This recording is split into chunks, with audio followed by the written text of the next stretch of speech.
Hey guys, welcome to the video. I will really appreciate you joining today. Today I wanted to talk a little bit about my current running shoe rotation here in July of 2023. It's really, everyone's shoe rotation is going to be a little different depending upon your preferences and what works best for you. And I have to admit, I work at a running shoe store, so my rotation is a bit larger than most people's. I really love trying different shoes, so I've got several. But I just still wanted to talk a little bit about it, just to give you maybe ideas of what might work for you. A few things to say. I'm a person that made transition to low drop shoes several years ago. I don't really believe that you need to be in a zero drop shoe necessarily, but I do prefer low drop shoes. I think it's a little bit more natural. But really you just need to find what works best for you.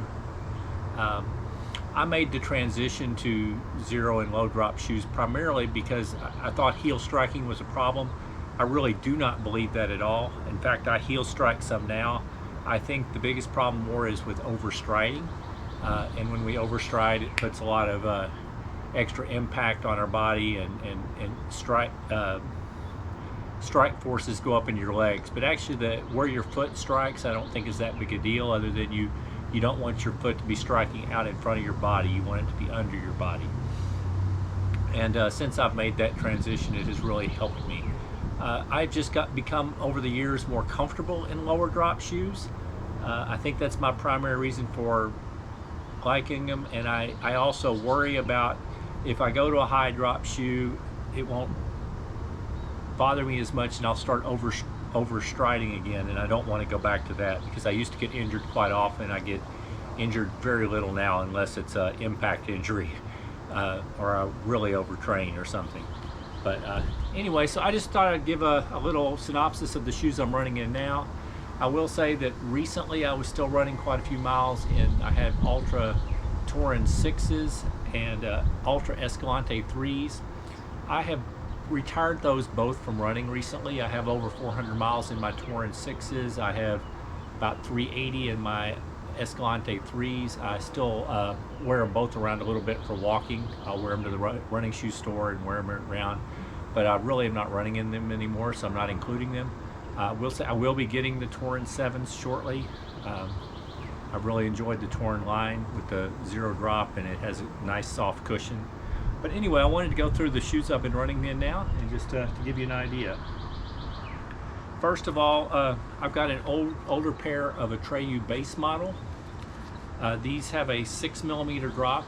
I'm good usually on anything between 0 and 6mm for me personally. They're fairly cushioned. They have like a 21mm stack height in the heel and 15.5 in the forefoot. Not super heavily cushioned, but cushioned enough, and they're very comfortable. I have found these really good for running on the roads. They are on a just total EVA outsole, so they do wear down fairly quickly.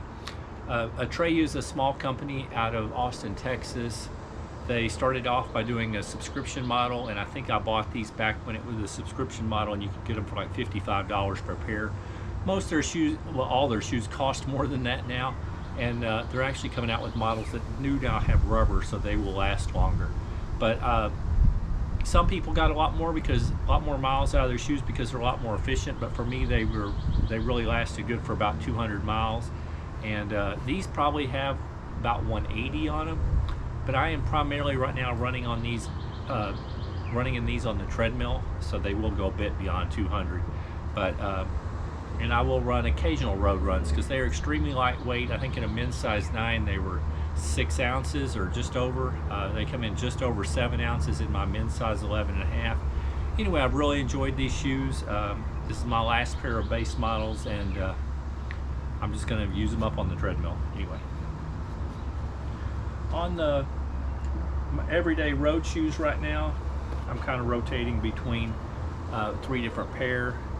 I bought the Ultra Rivera 3s. It's Ultra's all-around trainer, but with the slim toe box. I'm really not a big fan of the slim toe box. I like when I get a foot-shaped toe box from Ultra or Topo, I like the nice wide toe box, so I prefer usually the standard type of fit in Ultra or even the original fit. But I tried the original Riveras and they worked fairly well for me, so I decided I just wanted to try the Rivera 3s. One of the things I liked is that they increased the amount of midsole foam. It has the Ego midsole, 28 millimeters of stack height, and I find them a really bouncy shoe. They're not super lightweight. I think they came in at 9.8 or 9.9 ounces in a men's size 9. They're like around 10.5 ounces in my men's size 11.5, something like that. But I'm actually enjoying these more than I thought I would. I don't really use them for long runs because I do prefer, just for comfort, a little bit wider toe box. But for normal and mid runs, I've done double-digit runs in them, and I still find them very comfortable. The double mesh material up here at the top really breathes well. The Ego midsole is very bouncy. Anyway, I've enjoyed these shoes as everyday trainers. They're just not going to be a long run or a speed shoe for me because they're a little heavier, and don't have quite as wide a toe box as I prefer. A good everyday trainer. Now, the other everyday trainer I've been using, I have the Topo Specters. Now, these are a very highly cushioned shoe. They have a 35 millimeter stack height in the heel, a 30 millimeter stack height in the forefoot, so high cushioned. They have a Pebax core in them, which gives them definitely some bounciness. They rightfully, I believe, Topo decided not to put 35 millimeters of all Pebax, or it would have become pretty unstable. They use their zip foam, which is an EVA based foam, as a frame, and then just use Pebax in the core, so you still feel some of the bounciness, but it definitely is much more stable. Anyway, I love the fit of the Topos. The nice wide toe box. They've got a little bit of arch support. They really fit well around the heel, collar. Anyway, I'm really enjoying my Topos. They seem to be lasting well. I've got probably about 100 miles on these. I really think these are going to be great long run shoes. I just haven't been running many long runs, just haven't been fitting it into my schedule, and it has been very hot. But as we go into fall, I definitely plan on these being a little more of a long run shoe for me, and I'm really enjoying them. The last road shoe I'm really running in right now is I have the Topo Cyclone 2s. These shoes also have a 5 millimeter drop, but their stack height is not near as high. They're 28 millimeter stack height in the heel, 23 in the forefoot, but it is a pure Pebax midsole, and it's that a lot of super shoes have, and it is extremely bouncy. These shoes feel very fast. They're very flexible. They've got a late toe spring that's just kind of toward the end of your stride, so you're not like rolling the whole time, but as you get to the end, it seems to pop you up off the ground. And I am really enjoying these for tempo and speed, any type of speed days. I've been running my 5Ks this summer in these shoes, and I'm really enjoying them.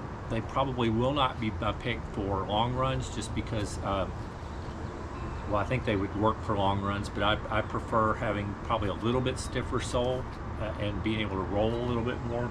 That's why I think the Specters will be better for long runs, and probably my Torin 7s, when I get them, will also be great for long runs and recovery runs. These really make you want to go fast, so they're some of the fastest shoes that I have run in that are non-plated, so I'm really enjoying these.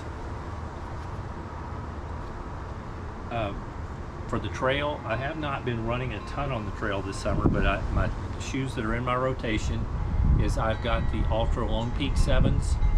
This is probably the 5th pair of Lone Peaks I've owned. They've been a staple. They're a go-to. They always work for me. They have 25 millimeters of Ego foam. That's their stack height. They have a pretty good grip on the the Max Track outsole. I don't think it quite lasts as long as a Vibram outsole, but it has pretty good grip, and they increased the grip. I think they softened the rubber just a little bit, and it improved the grip in the Torin 7s. So I'm really enjoying the shoes. These are an all-around good trail shoe for me, and part of my staple. Now I did buy another pair of trail shoes that I haven't run a whole lot in yet, but I am really enjoying them. I have the North Face Vective Endurance 3s. These have a 6mm drop. They're 31 in the heel, 25 in the forefoot. They do feel very cushioned. They do not have a rock plate like the Lone Peaks, but there's still quite a bit of cushion there, so I really am not feeling the rocks a lot. They feel very agile. They're pretty fun trail shoe to run in. I haven't really figured out, the lugs don't look that deep. So far they feel like they're going real well gripping, but I haven't really run in muddy conditions, so I really can't say how well the shallower lugs are going to do when it gets a little rougher or muddier. But I'm really enjoying these shoes so far as well. That's really kind of it for my rotation right now, what I'm using. I will say I still do own a few other shoes. I'm just not really running in them currently. I have the Ultra Temp 4s that I have quite a few miles on. I am still planning to run a bit more in those. My upcoming 48-hour race, the Texas Endurance Runs, it's part concrete, part dirt, kind of a mixture. I have found that the Temp 4s work wonderful for that sort of thing. I think they're great road to trail shoes. The only problem is, I guess, when you're running on the road on them, it does wear out the Max Track outsole pretty quickly. So I probably, when I use them for that race, it'll probably use up the rest of my mileage that I have on the Temp 4s. When they come out with the Temp 5s next January, I think is what the plan is, they are going to add a Vibram outsole, which would mean you'd probably get all the great road to trail, and with the Vibram outsole they would probably last longer, so I'm looking forward to that update. I also own the Ultra Advantage Tempos, which are Ultra's race shoe, kind of like the Ultra Advantage Carbon, but without the carbon fiber plate. I've really enjoyed those. They have a nice rocker design. They're Ego Pro midsole. They are very fast shoe. I do find that they're wearing a little bit quicker than some other shoes, but I've still got some miles on those. I will probably use those up this fall in race sort of settings. Either some of my perpetual motion 6-hour races, or anyway, I've got a few other road races I'm planning this fall, so I'll use those then. Anyway, that is kind of it for my current running shoe rotation. I hope you found it interesting. If you enjoyed the information in the video, please consider hitting the thumbs up, the like button. If you're interested in any more of my content, please consider subscribing to my channel. And other than that, I hope you're having a wonderful day, and keep moving.